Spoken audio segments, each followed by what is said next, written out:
죄에서 자유를 얻게 하는 보혈의 능력 주의 보혈 시험을 이기는 승리되니 참 놀라운 능력이로다. 주의 보혈 능력이 또다. 주의 피 믿으오. 주의 보혈 그 향에 매우 귀중한 피로다. 육체의 정욕을 이기림은 보혈의 능력 주의 보혈 정결한 마음을 얻게 하니 참 놀라운 능력이로다. 주의 보혈 능력이 또다. 주의 피 믿으오. 주의 보혈 그 어린 양의 매우 귀중한 피로다. 눈보다 도시게 밝히는 것 보혈의 능력 주의 보혈 부정한 모든 것 밝히시니 참 놀라운 능력이로다. 주의 보혈 능력이 또다. 주의 피 믿어. 주의 보혈 그 어린 양의 매우 귀중한 피로다. 구주의 복음을 전할 제목 보혈의 능력 주의 보혈 날마다 나에게 찬송 주니 참 놀라운 능력이로다. 주의 보혈 능력이 또다. 주의 피 믿으오. 주의 보혈 그 어린 양의 매우 귀중한 피로다.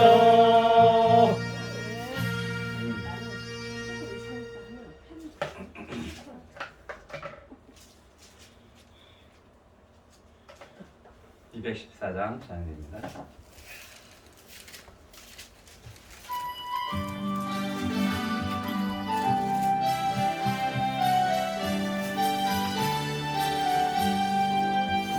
괜찮는 주님의 사랑 거룩한 보혈의 강물을 우리 다 찬양을 합시다. 주님을 만나볼 때까지 예수는 우리를 깨끗게 하시는 주시니 그의 피 우리를 눈보다 보이게 하셨네. 우리를 깨끗게 한 피는 무궁한 생명의 물세. 생명을 구원한 친구들 하나님 찬양을 합시다. 예수는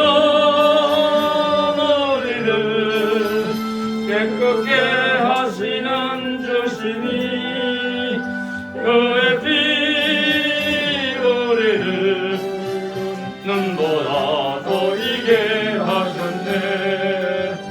주님의 깨끗한 보혈을 날마다 입으로 간증해 담대히 싸우며 나가세. 천국에 들어갈 때까지 예수는 우리를 깨끗게 하시는 주시니 그의 피 우리를 눈보다 보이게 하셨네.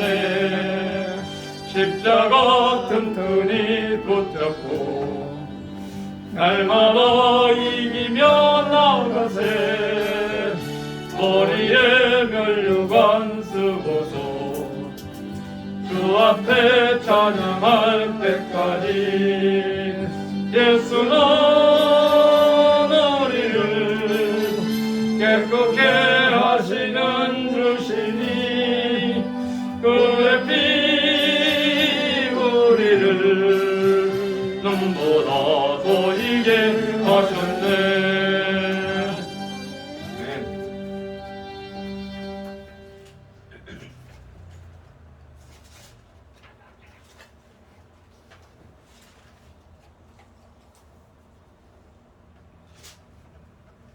219장이요. 219장.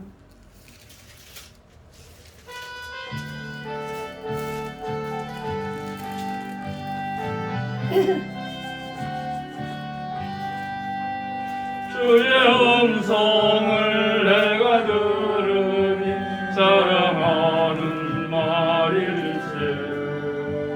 믿는 마음으로 주께 가오니 나를 영접하소서.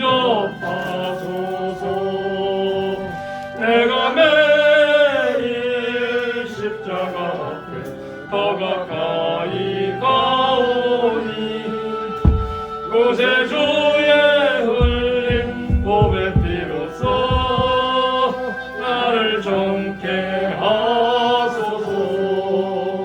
주여 넓으신 은혜 베푸사 나를 받아주시고 나의 품은 뜻 주의 뜻같이 내게 하여 주소서. 내가 매일 십자가 앞에 더 가까이 가오니 구세주의 흘린 보배 피로써 나를 정케 하소서.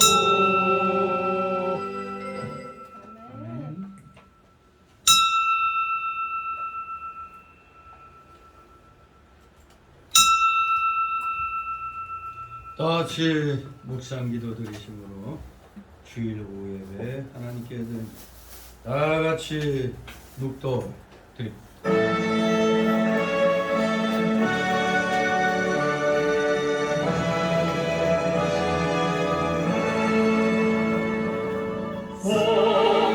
성부성자와 성령 찬송과 영광 돌려보내세.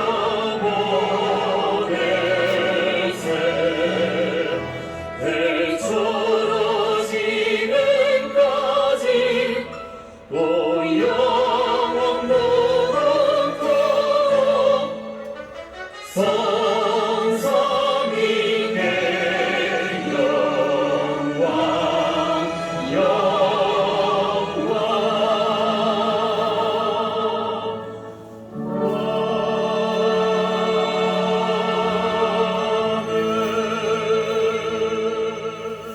주의 궁정에서 한 날이 다른 곳에서 천 날보다 나은즉 악인의 장막에 거함보다 내 하나님 움직이고 있는 것이 좋사오니 만군의 여호와여 주께 의지하는 자는 복이 있나이다. 아멘. 다 같이 사도신경으로 신앙 고백 하나님께 드립니다. 전능하사 천지를 만드신 하나님 아버지를 내가 믿사오며 그의 아들 우리 주 예수 그리스도를 믿사오니 이는 성령으로 잉태하사 동정녀 마리아에게 나시고 본디오 빌라도에게 고난을 받아 십자가에 못 박혀 죽으시고 장사한지 사흘 만에 죽은 자 가운데서 다시 살아나시며 하늘에 오르사 전능하신 하나님 우편에 앉아 계시다가 저리로서 산 자와 죽은 자를 심판하러 오시리라. 성령을 믿사오며 거룩한 공예와 성도가 서로를 교통하는 것과 죄를 사하여 주시는 것과 몸이 다시 사는 것과 영원히 사는 것을 믿사옵나이다. 아멘. 다같이 찬송가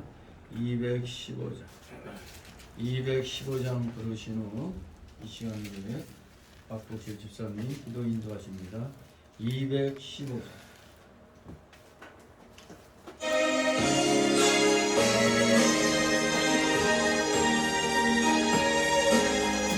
이 세리를 완전케 하시는 분 내 맘속에 거하시 돌아서서 죄 가운데 빠졌던 몸과 마음을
주시소서 정결케 하옵소서.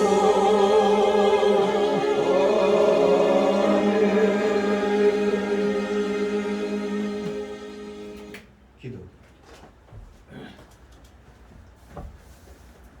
하나님 감사드립니다. 지난 한 주간도 주님의 날개 아래 품어주시고 주님의 사랑 가운데 거하게 하셨다가 주의 전으로 불러주셔서 예배 드리게 하신 은혜를 감사드립니다.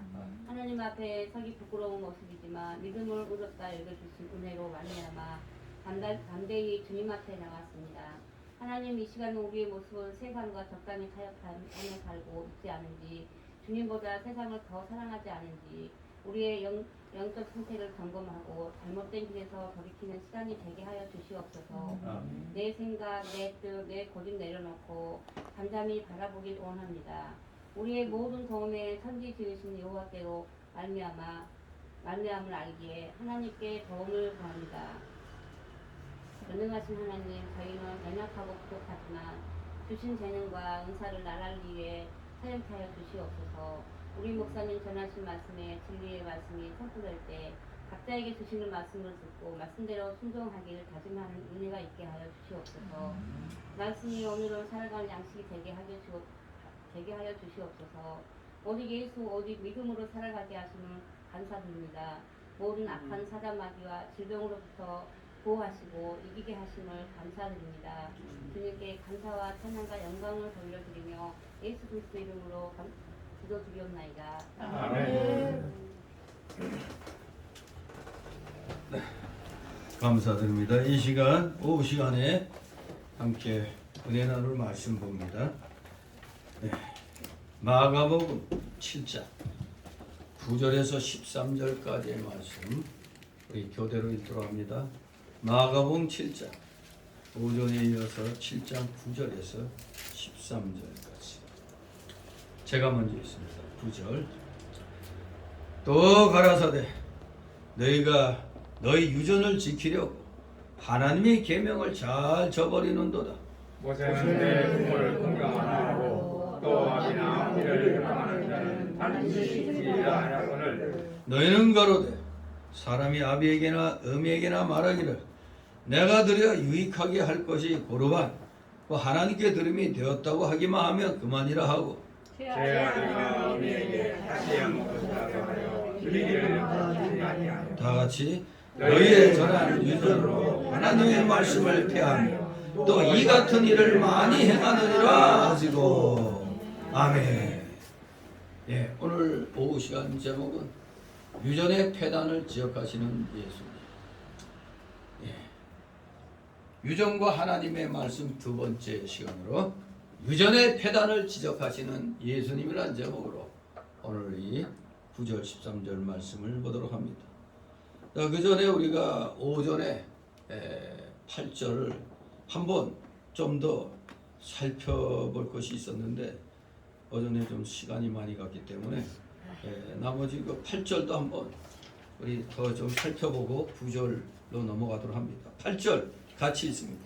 너희가 하나님의 계명은 버리고 사람의 유전을 지키느니라. 아멘. 오전에 우리의 마음과 정성을 하나님께 바치고 정력을 기울여 심령이 하나님과 교통하며 은밀한 교제를 하여야 한다고 그랬습니다. 심령으로 하나님 섬기는 것이 참으로 하나님 섬기는 것입니다. 그러나 이상한 것은 여기 이 종교 조사단 예루살렘으로 또 파견된 이 종교 조사단 이자들은 입술로만 하나님을 섬기고 의식적으로만 하나님을 섬겼습니다. 위선자들은 가져야 할 참된 경건은 없고 그 대신 사람의 계명으로 교훈을 삼아 가르치는 일이 있었던 것입니다. 즉 그들의 종교 생활에는 하나님은 없고 사람만 남아있는 셈이 됩니다. 하나님은 온데간데 없고 그저 사람만 있는 겁니다. 바로 이게 인본주의입니다. 하나님이 이런 빌려가지고 모여가지고 하나님은 온데간데 없이 인간만 지금 남아가지고 실컷 그냥 얘기하는 겁니다. 이런 게 인본주의입니다. 사람의 헛됨과 사람의 교훈의 무가치를 우리가 알아야 되는 겁니다. 그러나 그 허무한 교훈을 대단히 종교적이게 생각하고 하나님을 이 종교 지도자들이 경배하는 본을 보였어요. 잘못된 모범을 보였던 것입니다. 그러니 그 당시 이들을 따르는 자들이 얼마나 가련한가 불쌍한가를 알 수가 있는 것입니다. 헛된 경배만 해왔던 것입니다. 오늘날에 잘못된 교회들, 즉 이단들, 자유주의 교회들, 이들이 다 지금 헛된 경배만 하는 겁니다. 하나님 이름만 빌어가지고 자기들 잔치만 하면서 교주말이 하나님 말씀인 줄 알고 그렇게 헛된 경배만 하는 것이죠. 여기 8절의 그 헬라어 원문을 보면은 왜냐하면 이란 말이 8절 시작한과 동시에 나옵니다. 왜냐하면 너희가 하나님의 계명을 버리고 사람의 유전을 지키고 있기 때문이다 이겁니다. 이사야 예언이 바로 그들에게 적절함을 증거하고 있습니다. 이사야 시대 때 예수님이 이 땅에 오시기 600~700년 전 이사야 선지자가 벌써 사람들에게 사람의 유전을 갖다 지키느라고 하나님 계명을 버렸다고 책망을 했던 것입니다. 그 책망을 지금 600~700년이 지난 예수님이 이제 이 땅에 오셔갖고 그걸 동일한 말씀을 또 여기 외식주의자들, 이 종교 지도자들에게 지금 주고 있는 말씀이죠. 또 이 다수의 전통 사본에 보면 사람의 유전을 지키느라 했는데 사람의 유전 다음에도 전통 사본에는 즉 주발과 잔을 씻음과 기타 너희가 행하는 여러 일들을 지키느니라 이렇게 좀 더 여러 가지가 추가되어서 나옵니다. 바로 주발과 잔을 씻음과 기타 너희가 행하는 여러 일들은 바로 앞에서 언급한 장로들의 그런 유전을 가리키는 겁니다. 바리새인과 서기관들은 그저 입으로는 아주 열심히 하나님을 경배하는 것처럼 말합니다. 대단히 종교적인 규례들을 잘 지키는 것으로 사람들 눈에는 그렇게 보입니다. 실상은 하나님의 계명을 버리고 그저 사람의 유전만 그냥 잘 지키고 있을 뿐입니다. 그야말로 이들은 소갈맹이는 버리고 그저 껍데기만 가지고 자신들이 아주 경건한 것처럼 착각하고 있는 것입니다. 분명히 우리 주님께서는 여기에서 사람의 계명과 교훈 그리고 그 유전 그것들과 하나님의 계명을 대조시키신 겁니다. 손이 깨끗한 것보다 뭐가 청결해야 돼? 손보다 마음이 청결해야 돼. 마음이. 또 몸만 우리가 하나님 앞에 나가서는 안 되죠. 몸과 함께 마음도 가지고 하나님 앞에 나가야 되는 겁니다. 또 우리가 의식적으로만 예배드리지 말고 신령과 진정으로 하나님 섬기며 그런 말미암는 생명의 역사가 있어야 되는 겁니다. 생명의 역사. 마음은 딴 데가 있고 그러니까 오늘 예배 드릴 때 마음은 다른 데가 있고 몸만 여기 나와 있으면은 딱 예수님한테 지금 이런 책망을 받는 겁니다. 진실로 우린 신령과 진정으로 하나님을 섬기고 경배해야만이 생명의 역사가 있는 겁니다. 이런 것이 없다면 이거는 하나님을 섬기는 게 아니라 헛되이 그죠? 헛되이 섬기는 것입니다. 사람의 계명으로 우리는 하나님을 섬기면 안 됩니다. 성경 말씀에서 하나님의 참 뜻을 찾아서 진리대로 하나님을 우리는 섬겨야 되는 겁니다. 진리대로. 오늘날도 가만히 이렇게 보면은 좀 대형 교회들은 이상하게 신자들이 목사나 장로들의 말은 잘 따라가면서 요 하나님의 말씀은 뒤로 그냥 제껴놓는 그런 경우들을 많이 봅니다. 이거 참 신기한 일이죠. 우리가 더 잘 살고 부자가 되면은 하나님을 더 잘 섬길 것 같은데 이상하게 잘 되면 잘 될수록 하나님과는 거리가 조금 좀 멀어져 가는 그런 것을 우리가 보게 됩니다. 왜? 사실 잘 되고 잘 먹고 잘 살면 아쉬운 게 없잖아요. 그냥 저 간절함이 없어지는 겁니다. 간절함이 없어요. 간절함. 내가 뭔가 힘들고 어려워야 간절함이 생기는데 내가 그저 여유가 있어. 그럼 간절함이 없어져. 이게 부패한 우리 인간의 그런 모습인 것입니다. 정말로 하나님의 말씀보다 사람을 쫓아가는 그런 경우가 오늘날 좀 많이 일어나고 있습니다.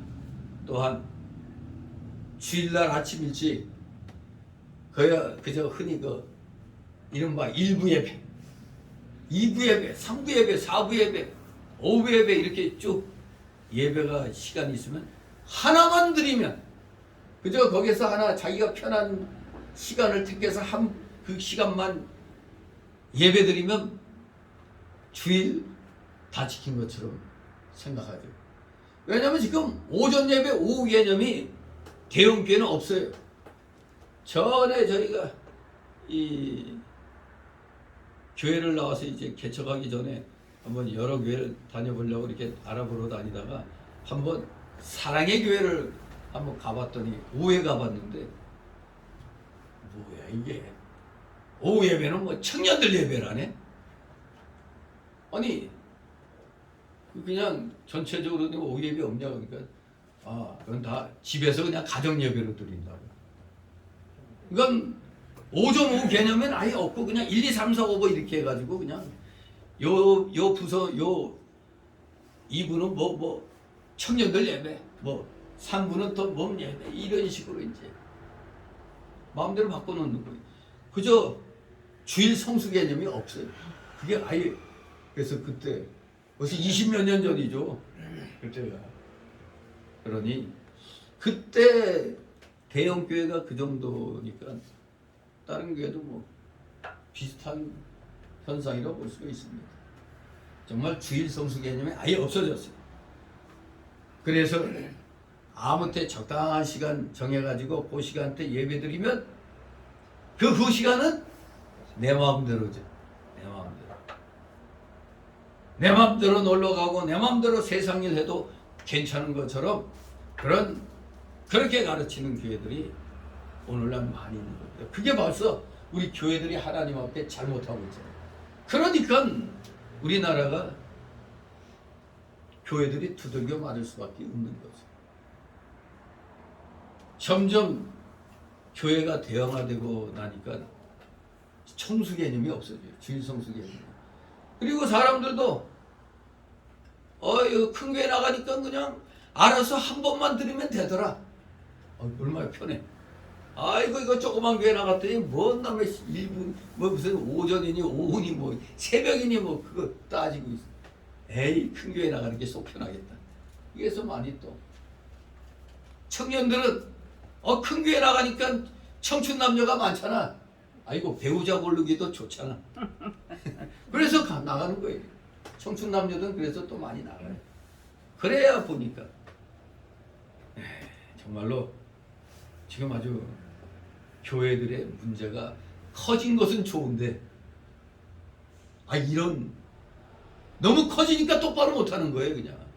그래서 200~300명 단위로 교회들 한 200~300명 넘어서면은 딱딱 개척시키고 이렇게 하면은 거대해져 가지고 돈 때문에 싸우는 일은 없을 거란 말이에요. 돈 때문에 싸우잖아요 그냥 나중에 보면은. 그래서 뭐 이 예배당은 우리 팀이 갖고 저 기도는 너희 팀이 가져라 뭐 이런 식이 되는 거예요 그냥. 그러니까 부끄러운 일이 막 일어나서 어디로 나가요? 세상 법정으로 나가잖아요. 그러니까 이 교회를 또 담당하는 판검사들이 있어요. 그야말로 그런 사람들 눈에는 교회 목사나 장로가 어떻게 보여요? 에이고 놀고 있네 이렇게 보는 겁니다. 놀고 있구만. 돈 갖고 놀고 있네 그렇게 보이는 거예요. 참 부끄러운 일인 것입니다. 정말로 지금 모두 다 내가 주일 성수하는지 아닌지 아무 가책도 없어요. 그냥 한번 교회 갔다 오면 된 거예요. 이것이 다 하나님을 헛되이 공경하는 것임을 알아야 되는데 너무나 지금 편하게 너무 쉽게 지금 믿음 생활을 시키는 겁니다. 결국 그 죄는 누가 다 받을까요? 성도가 받는 게 아니라 그렇게 가르친 목회자가 그 벌을 받게 되죠. 그러니까 한간에 우스운 소리로 천국에 갔더니 목사가 별로 안 보여.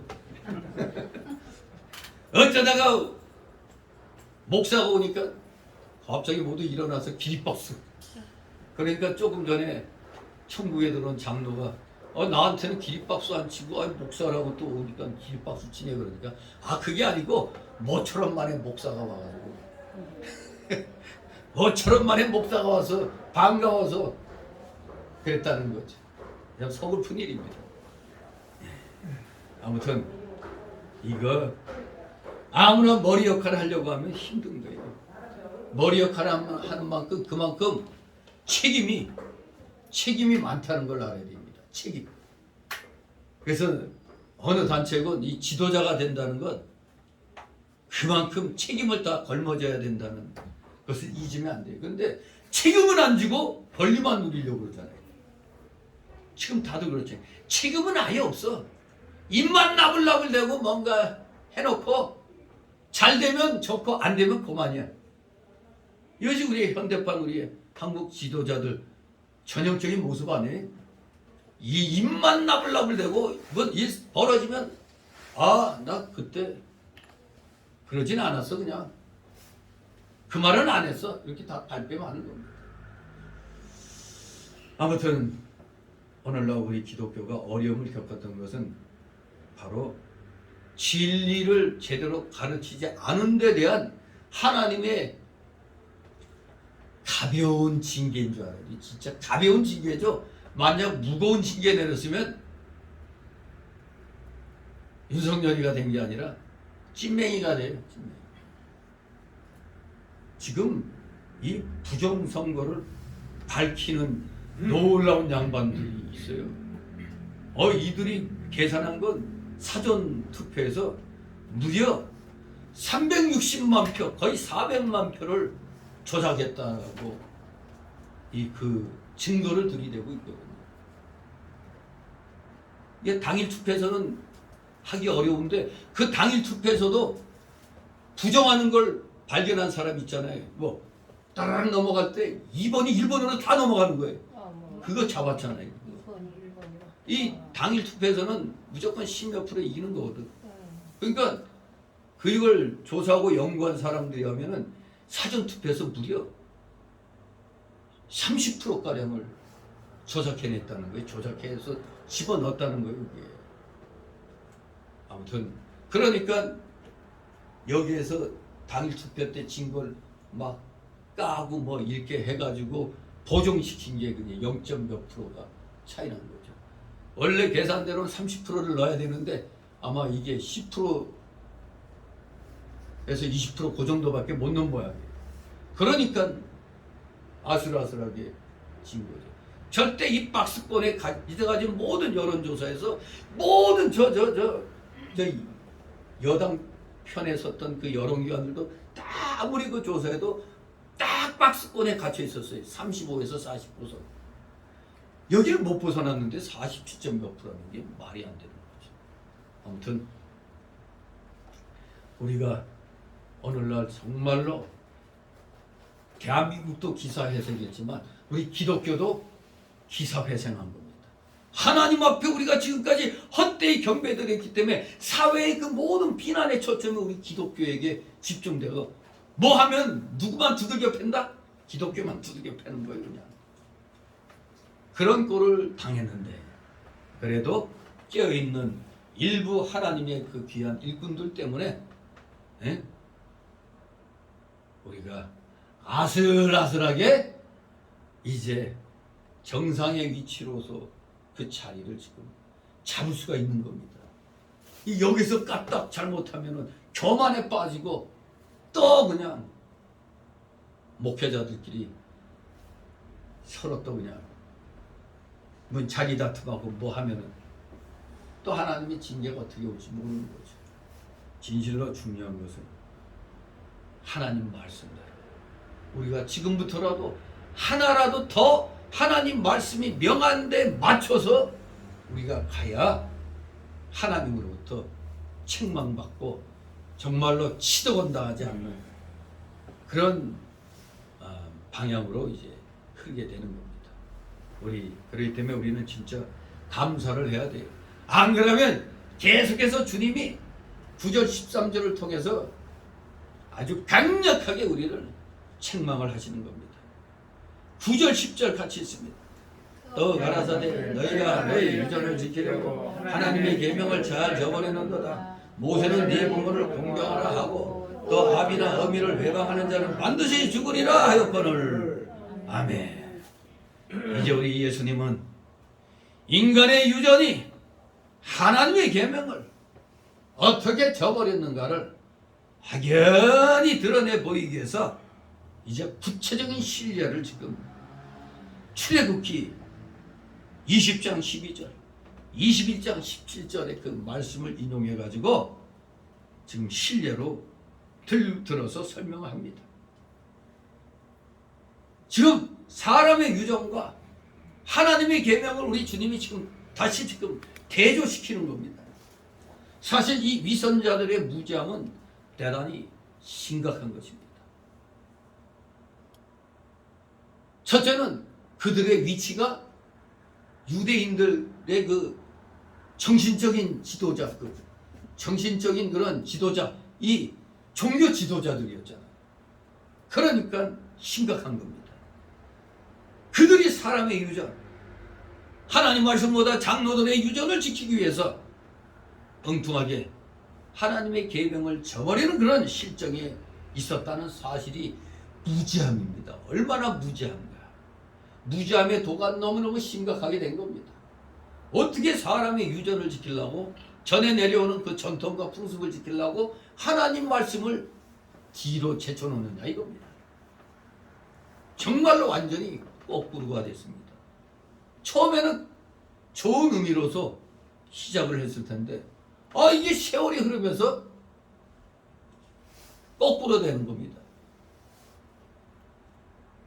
정말로 어떻게 하나님 계명을 지키기 위해서 사람의 교훈과 전통을 버려야 할지언정 어떻게 그 반대가 되겠느냐, 될 수가 있느냐 이겁니다. 하나님 계명을 지키려면 당연히 사람의 유전과 이런 전통, 교훈을 먼저 버려놓고 하나님 계명을 쫓아가야 되는데 엉뚱하게 하나님 계명을 뒤로 제쳐놓는 겁니다.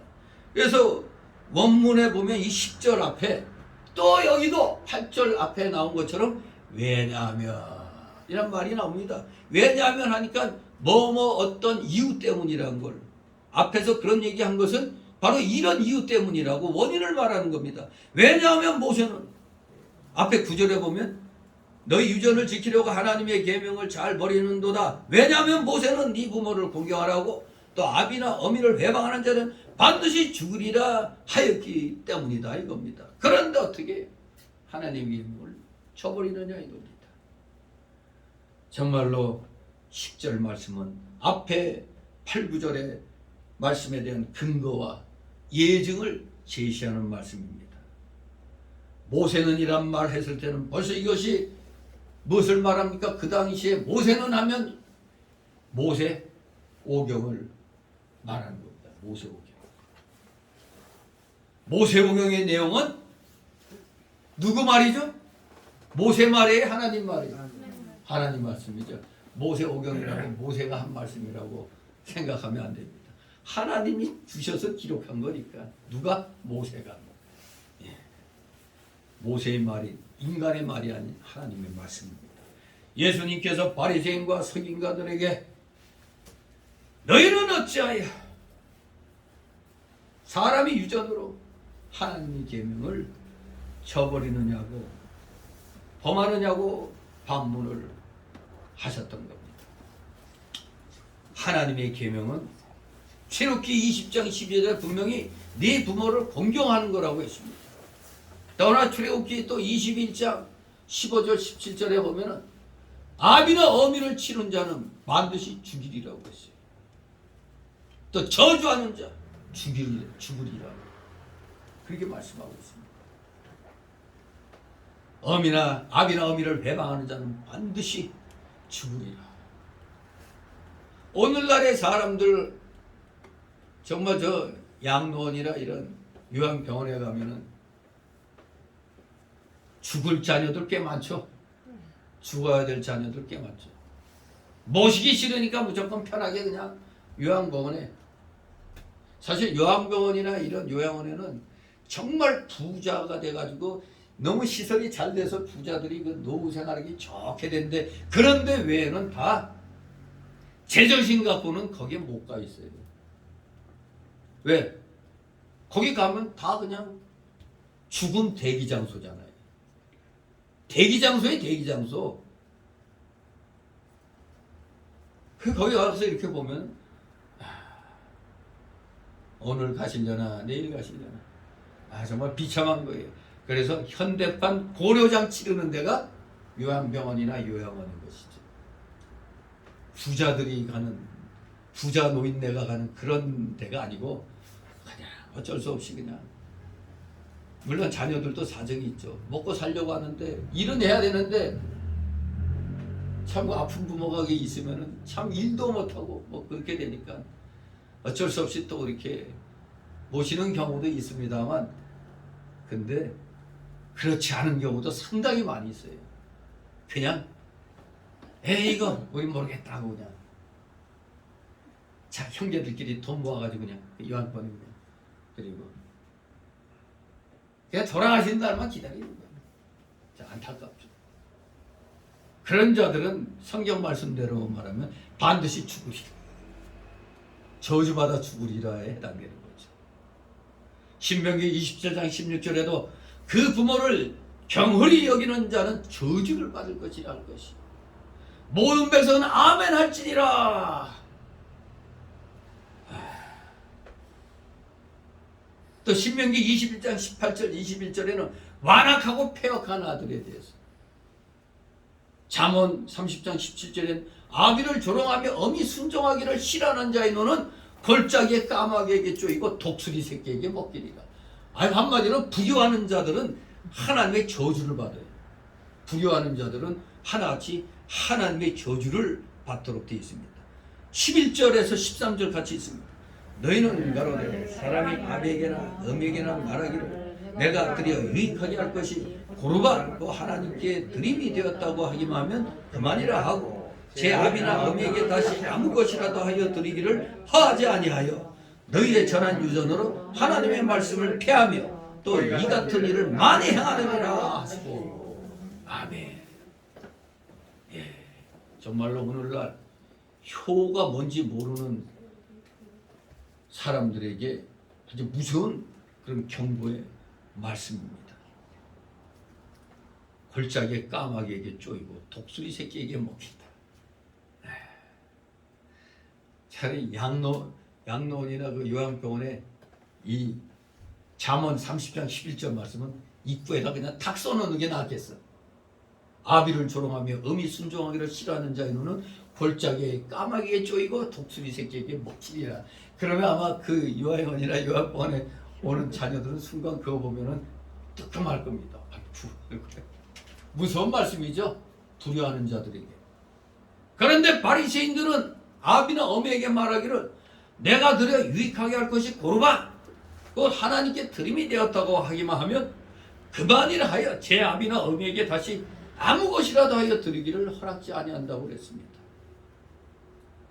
하나님께 드리는 헌금과 부모에게 보답해야 할 물질은 다른 겁니다. 하나님께 헌금했다는 것이 부모에게 물질로 보답해야 할 의무를 면제시키는 게 아닙니다. 종교의 부패는 항상 윤리의 부패를 초래합니다. 종교의 부패는 윤리의 부패를 초래하게 돼 있어요. 하나님을 향해서 형식적이게 되니까 당연히 부모 공경의 의무도 형식적으로 그저 변명으로 대체하려고 하는 겁니다. 하나님 사랑과 부모 사랑은 별개의 일입니다. 하나님을 사랑하는 자는 물론 부모도 사랑할 것이지만 하나님을 사랑했다고 해서 부모를 사랑치 아니해도 되는 게 아닙니다. 아, 나 하나님 사랑하니까 부모 사랑은 하나님이 알아서 해줄 거야. 그게 아닙니다. 물론 부모 사랑 그 자체가 하나님 사랑이 되는 것도 아니죠. 우리는 먼저 하나님을 사랑하고 그 다음으로 부모님도 사랑해야 되는 겁니다. 하나님만 사랑하라는 게 아니라 하나님을 먼저 사랑하고 그리고 이어서 부모도 같이 사랑을 해야 되는 겁니다. 이들은 장로들의 유전을 지키기 위해서 부모를 공경하라는 하나님의 말씀을 지키지 않은 것입니다. 이게 이름하여 고르반 사상입니다. 고르반 사상. 원래 고르반이란 뜻은 하나님께 바쳐진 선물이다 이겁니다. 하나님께 바쳐진 선물. 그래서 하나님께 바쳐진 거기 때문에 절대 사적으로는 쓰여질 수가 없었습니다. 그런데 이 좋은 뜻에 나중에 세월이 흐름과 동시에 후대로 가면서 이 고르반이라는 말은 그죠? 이기적인 목적으로 이용되거나 왜곡이 됩니다. 예컨대 어느 불효자식이 나의 자산은 제 재산은 다 고르반이 되었다. 한마디로 하나님께 다 바침이 되었다 이겁니다. 그렇게 맹세를 했는데 맹세하고 난 후 그 재산의 일부를 성전에 헌납하고 나머지 전체를 자기 소유로 삼아서 부모 모시는 걸 거부하는 일이 그 당시에 공공연하게 자행되었다고 그래요. 아, 이거 다 하나님께 내 모든 재산 다 바쳤어. 그렇게 해놓고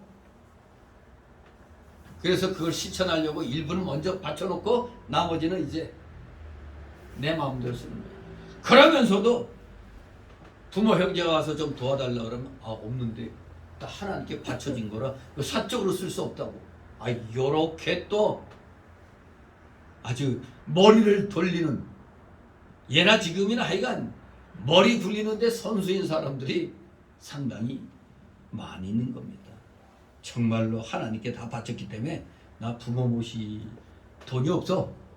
아, 이렇게 이거 대놓고 아주 공공연하게 이런 일이 자행됐다고 그래요, 그 당시. 그리고 심지어는 또 이 사람이 그래도 이제 뒤늦게 또 깨달았어. 그래서 후에 회개하고 내 부모님을 공양해야 되겠다 해가지고 가서 성전지기에게, 이 서기관들 이런 사람들에게 부모님을 공양하려고 하니까 좀 다시 좀 그걸 갖다 좀 쓸 수 있게 해달라. 이렇게 하면은 서기관의 법은 또 이것을 허락지 아니했다고 그래요.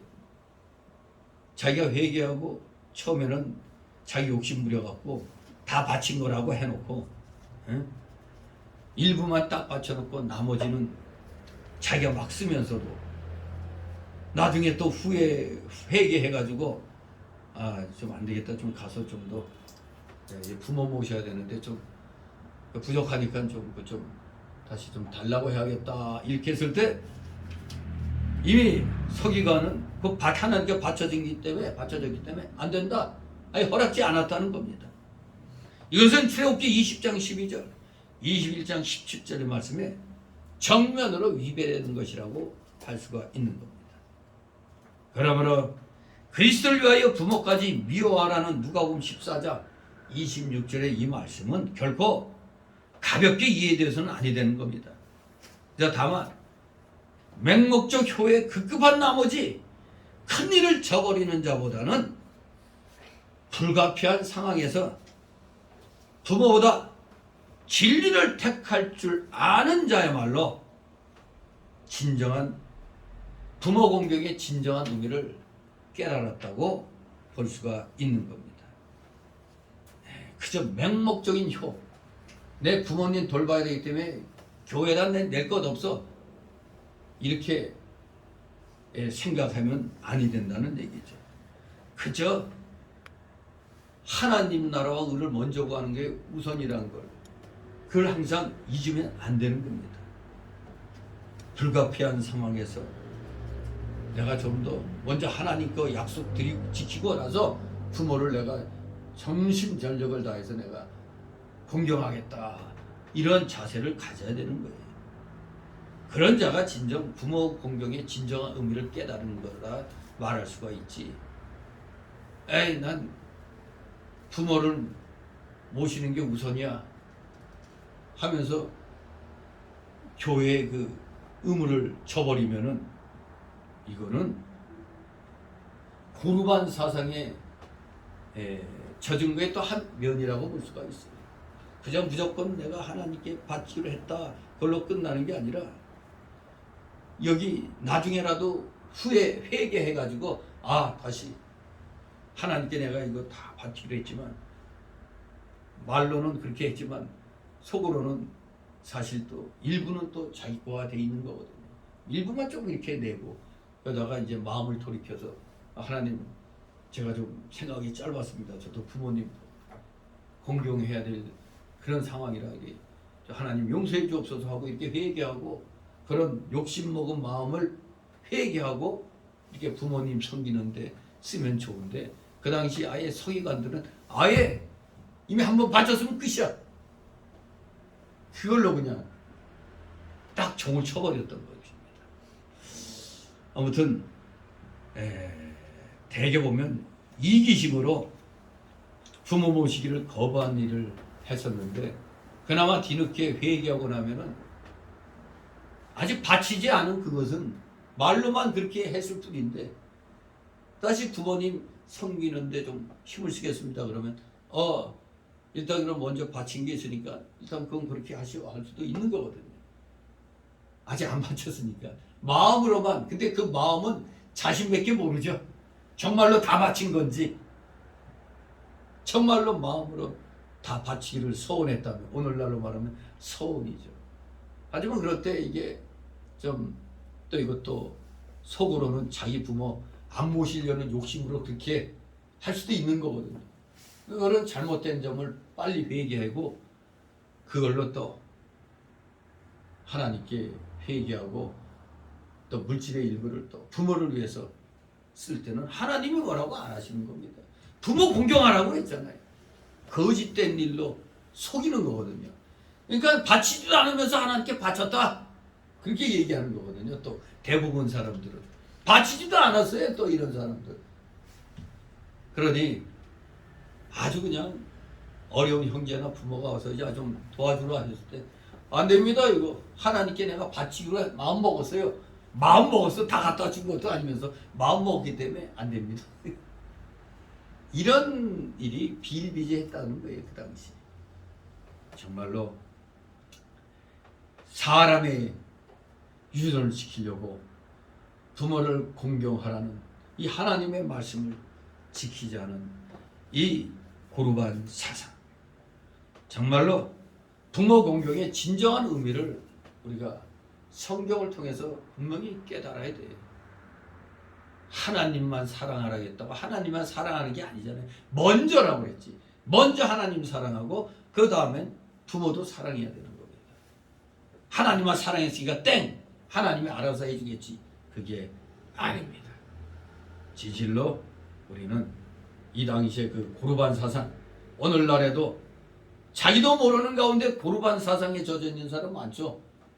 주기 싫으니까, 도와주기 싫으니까 나 이거 하나님께 바치려 했기 때문에 이미 마음으로 내 이미 바쳤어. 그래서 절대 안 돼. 이런 사람들 많단 말이에요. 그렇기 때문에 이 고르반 사상을 정리해 보면은, 첫째는 하나님께만 바치고 사람에게 해야 할 의무와 책임을 하지 않아도 된다. 이게 고르반 사상 첫 번째. 두 번째는 하나님의 말씀보다 사람의 교훈을 더 크게 여기는 것. 이게 고르반 사상인 것입니다.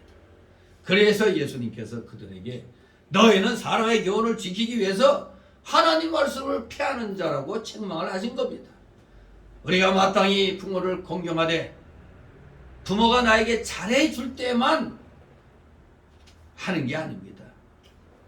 잘해줄 때나 잘해주지 못할 때라도 부모는 부모이기 때문에 우리는 부모를 잘 공경해야 되는 겁니다. 설사 부모가 악을 행한다고 하여도 그 악은 따라가면 안 되죠. 부모가 악을 행하는데 그 악 따라가면 안 돼. 주일, 야 오늘 주일인데 집안일이 바쁘니까 나가지 마. 이건 악이죠. 그건 따라가면 안 돼요. 하지만 부모는 공경해야 되는 겁니다. 나쁜 것은 따라가지 말고 부모만큼은 공경하는 겁니다. 부모를 공경하지 않는 것은 하나님의 계명을 어기는 악한 죄입니다. 그러나 여기 바리새인들은 고르반 사상에 빠져 부모를 공경하지 않은 것입니다.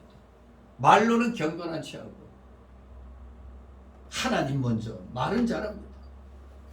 분명히 성경은 우리가 하나님께 대해서도 바로 하고 사람에 대해서도 바로 하도록 교훈하고 있는 겁니다. 이 십자가가 그걸 얘기해 주는 거예요. 십자가 하나님과 사람이 예수 그리스도를 통하여 하나님께 연결이 됐잖아요. 또 행으로 된 이 십자가 이거는 사람과 사람 사이의 관계란 말이에요. 우리 기독교에는 잘못 배운 사람들은 하나님과의 관계만 바로 되면 돼. 사람과의 관계를 우습게 여기는 사람도 있는데 그건 잘못된 겁니다. 하나님과의 관계가 바로 되면 영혼골의 전도 일을 잘하려면 사람과의 관계도 잘 가져야 될 거 아니에요. 사람과의 관계를 안 갖고 내 고집만 피우고 전도가 될까요? 전도 안 되죠. 뭔가 좀 그 사람을 위해서 뭔가 해줘야 되는데 하나님이 알아서 하시겠지 하고 나 몰라 하면 전도가 되겠어요? 안 되는 겁니다. 하나님께 대해서도 바로 해야 되고 사람에 대해서도 우리는 바로 해야 되는 겁니다. 그렇게 교훈하는 게 성경 말씀이에요. 그래서 우리는 부모에 대해서나 자신들의 스승에 대해서나 자기 형제에 대해서나 자기가 해야 할 본분과 책임을 다해야 되는 겁니다. 그러니까 우리 기독교인은 그만큼 좀 어떻게 보면 피곤한 사람들이죠. 해야 할 일이 많아. 사람과의 그 관계에서도 좀 어떻게 보면 내가 손해보는 일이 많이 생길 수가 있어요. 그래도 하나님의 영광을 위해서 우리가 해야만 되는 겁니다.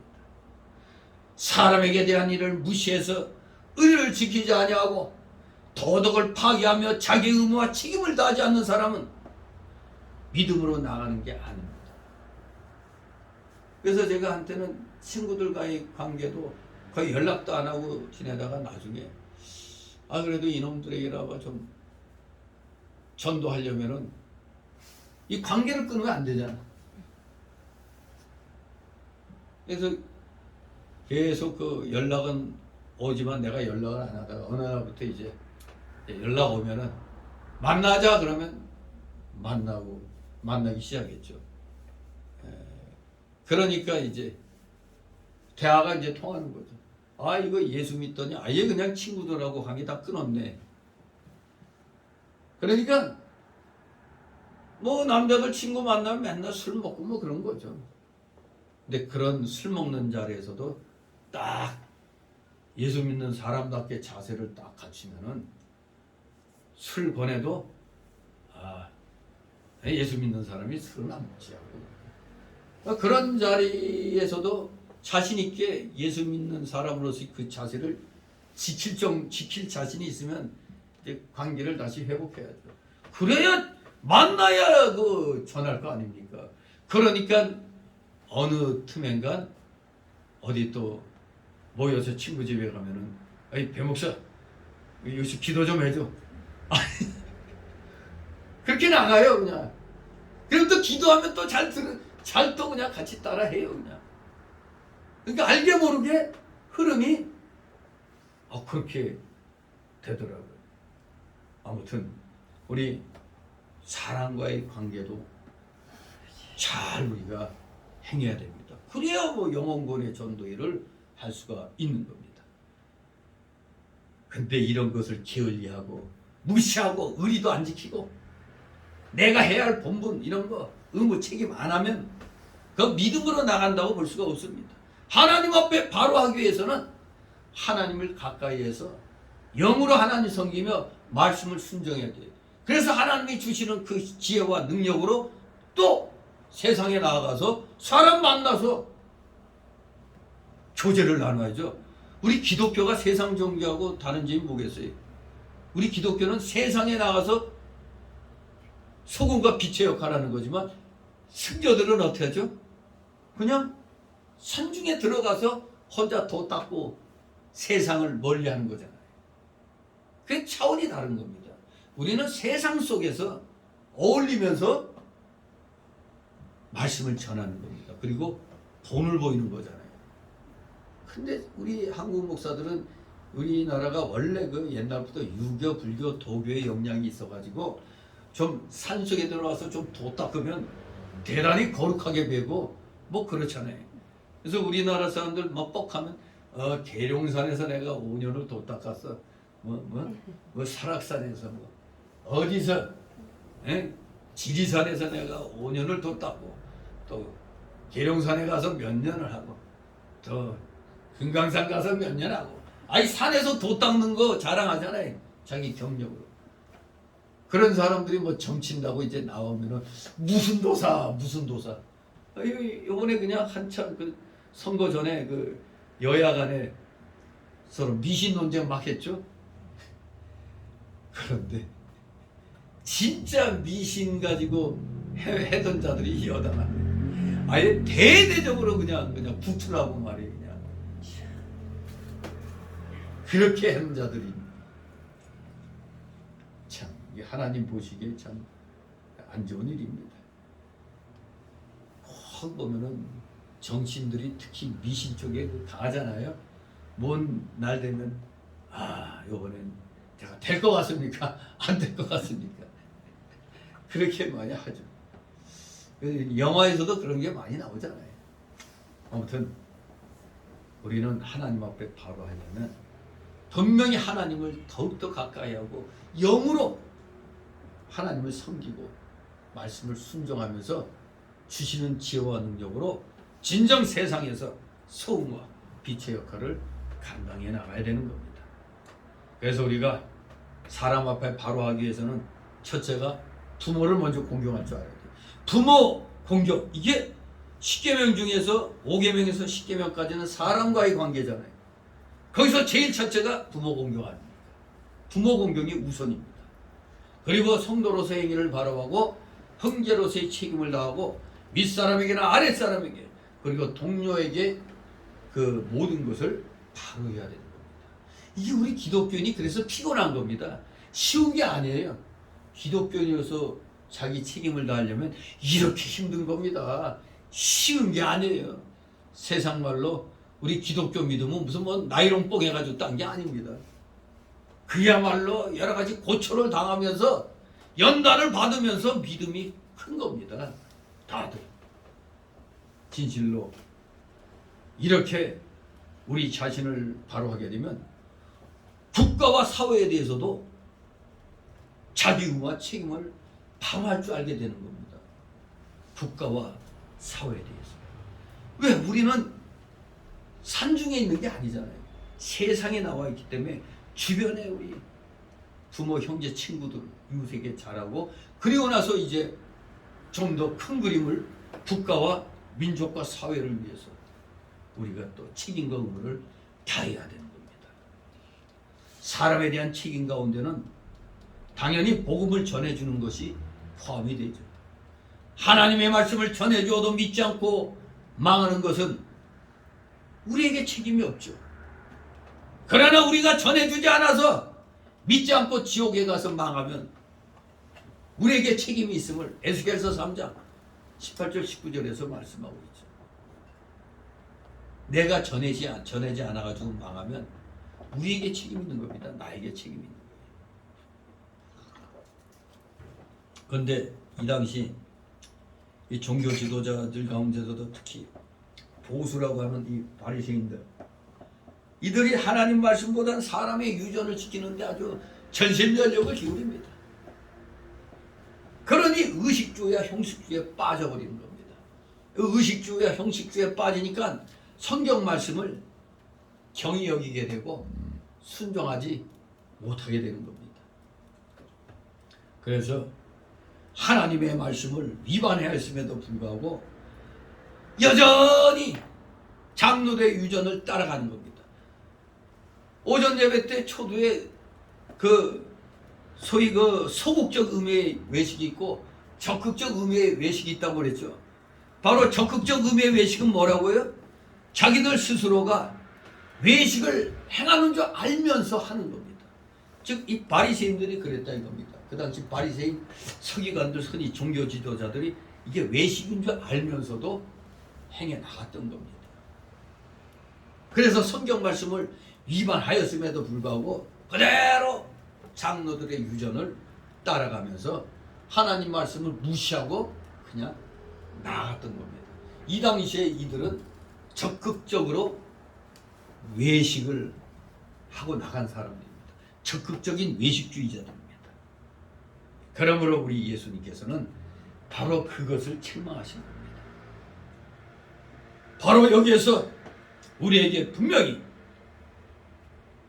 예수님께서 신앙생활의 기준을 분명하게 우리에게 제시해 주셨습니다. 신앙생활의 기준, 바로 신앙생활의 기준은 사람의 유전이냐, 또 사람의 교훈이냐, 사람의 계명이냐, 그게 아니죠. 진정 신앙생활의 기준은 바로 하나님 말씀, 성경 말씀뿐입니다. 신앙생활의 기준은 목사의 말입니까? 교회의 교훈입니까? 전통입니까? 아니죠. 오늘날도 마찬가지입니다. 신앙생활의 기준은 목사 말이나 교회의 교훈이나 전통이 아닙니다. 신앙생활의 기준은 뭐라고요? 오직 하나님의 말씀, 성경 66권의 말씀인 것입니다. 목회자의 교훈은 어떤 데 권위가 있습니까? 성경적인 범위 내에서, 성경적인 한해에서만 권위적인 것입니다. 목사의 말이 권위가 있을 때는 어떤 데 권위가 있느냐? 성경적일 때, 성경의 말씀 안에 거할 때 권위가 있는 겁니다. 인간의 말은 절대적이거나 완전히 변경 불가능한 것이 아닙니다. 그런데 이단의 교주들의 말은 하나님 말씀 이해가 있잖아요. 교주의 말이면 무조건 오케이인 것입니다. 아무튼 이번에도 보니까 저 허경영이 맞죠? 허경영인가? 허경영이죠, 허경영. 20몇만 표를 받았어. 이게 사람들이 좀 자포자기한 사람들이 그냥 찍어준 거죠. 그 사표 될 거 뻔히 알면서 그냥. 그러니 우파표가 거기서도 많이 갉아먹은 거예요, 사실. 20몇만 표니까. 아무튼 그 사람 가만 보면 상당히 사기성이 굉장히 농후하잖아요. 아니 교주 같아, 교주. 완전히 교주 행세하죠, 교주 행세. 에이? 참 문제죠, 문제. 그런 사람에게 표를 줬다는 것도 참 그거 한 겁니다. 우리 인간의 말은 절대적이 아닌데 그 사람 말에만 그냥 와 하고 몰려드는 20몇십만 명의 사람들. 오늘날의 현실이 이해는 됩니다. 이래도 저래도 다 힘들잖아요. 에라이 저 사람 말이나 한번 믿어보고 야 되면 나 1억 주라 그런 거죠. 그냥 우스개로 한번 했던 그게 표준 거일 거예요.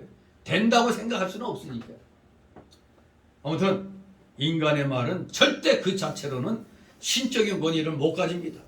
그저 단순히 목사가 말하면 신적 권위 갖는 게 아니죠. 신적 권위를 가지려면 성경적이어야 되는 겁니다. 성경의 말씀에 합해야 되는 것입니다. 그래서 신앙생활의 참된 기준은 뭐밖에 없다? 뭐뭐뿐? 성경뿐이죠. 뭐 요새 유행하는 노래 중에 뭐뭐뿐이야 그러죠. 그렇습니다. 우리 기독교인에게서 진정한 신앙생활의 기준은 성경뿐입니다. 당신뿐이야가 아니라 성경뿐입니다. 성경뿐. 그러므로 성경을 주야로 묵상하는 자가 복되다고 시편 1장 1절 3절에서 말씀하고 있잖아요. 주야로 묵상하는 자가 복되다. 그렇습니다. 시편 119장 165절에도 성경을 사랑하는 자에게는 큰 평안이 있다고 그랬어요. 그리고 그 앞에 장애물이 없을 거라고 분명히 말씀하고 있습니다. 여러분들 장애가 많이 있습니까? 그러면 성경을 읽으시기 바랍니다. 평안이 없습니까? 성경을 읽고 평안을 찾기 바랍니다. 진정한 평안, 성경 말씀 안에 있는 겁니다. 우리 모두 열심히 성경 읽고 배우면서 이 영적인 이 교훈의 말씀을 우리 실생활 속에서 영혼군의 전도의 일을 열심히 하면서 우리는 예수님이 이 말씀하신 대로 우리는 행해야 돼요. 그러면 책망 안 받습니다. 그냥 폼만 잡고 성경 말씀 많이 알아. 그래서 우리는 세상 일에 관여하면 안 돼 하고 그게 굉장히 경건한 것처럼 보이죠? 세상 일에 관계하지 말아야 된다 하는 사람은 왜 그러면서 교회에서 생활비 하든? 생활비 할 필요 없잖아요. 세상 일에 관여 안 하는데 마트 갈 필요가 어딨어? 차는 왜 타고 다녀? 자기 볼일 보러 다니잖아요. 이 어리석은 목사들 마치 중 같은 소리만 해야 되니까 화가 나요. 그냥 우리 기독교인이 무슨 중이야? 중이 아닌데도 자꾸 중 같은 소리 해대고 있단 말이에요. 우리 예수님이 언제 세상 떠나라고 그랬어요? 세상 속에 들어가서 복음을 전하라고 그랬죠. 그러니까 우리 예수님의 이 복음은 전투적인 겁니다. 전투적인 거예요. 그러니까 에베소서는 교회의 전투성을 우리에게 가르쳐주고 있어요. 싸우는 교회, 마귀와 싸우는 교회가 진짜 교회인 것입니다. 우리 모두 전투력을 회복해야 돼요. 한국 교회는 지금 전투력을 잃고 있어요. 전투력을 가져야 됩니다. 그래야 마귀와 싸울 수 있고 저 악한 공산주의 세력과도 싸워 이길 수가 있는 겁니다. 진실로 신앙생활의 참된 기준인 성경을 잘 읽고 그리고 배우고 공부해서 어딜 가도 감히 마귀가 우리를 넘보지 못하도록 우리의 실력을 쌓아야 주님이 명령하신 세상 속에서의 온전한 빛과 소금의 역할을 잘 감당할 수 있는 것입니다. 이걸 행동에 옮기지 않으면 주님으로부터 이 독사의 전 욕 안 했어요? 엄한 책망을 받게 됩니다. 우리 모두 주님의 칭찬을 받을 수 있는 진정한 믿음의 실력자들 되시기를 주님의 이름으로 축원합니다. 기도합니다. 거룩하신 하나님 아버지 은혜를 감사드립니다. 사랑하시는 자녀들, 다시 한번 우리의 참된 기준은 성경밖에 없다는 것을 분명히 기억하고 성경 말씀을 바로 깨달을 때 우리는 이 세상 속에서도 다르게 삶을 살아갈 수 있다는 것 분명히 알아야 되겠습니다. 그래서 우리가 성경 실력이 많다면 그만큼 세상에서도 살아갈 지혜가 많다는 것인 줄 알고 열심을 다하여 우리 성도들 간에 서로 위로하고 격려하고 권면하면서 서로 성경 공부 더욱더 열심히 행함으로 실천에 옮기는 사랑하시는 자녀들 다 되게 하여 주시옵소서. 감사드리며 예수 그리스도 이름으로 기도 주옵나이다. 아멘. 같이 찬송입니다. 421장.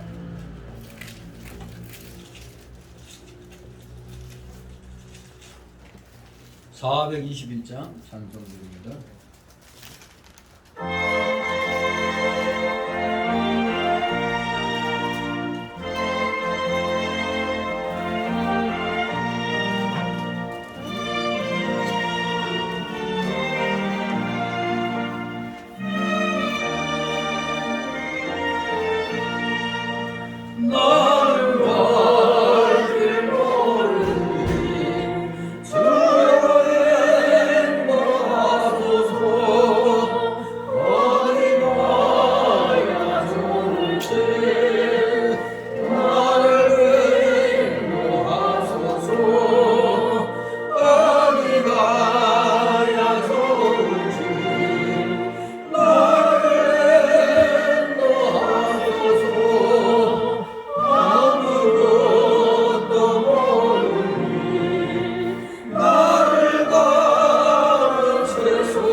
눈으로 마칩니다.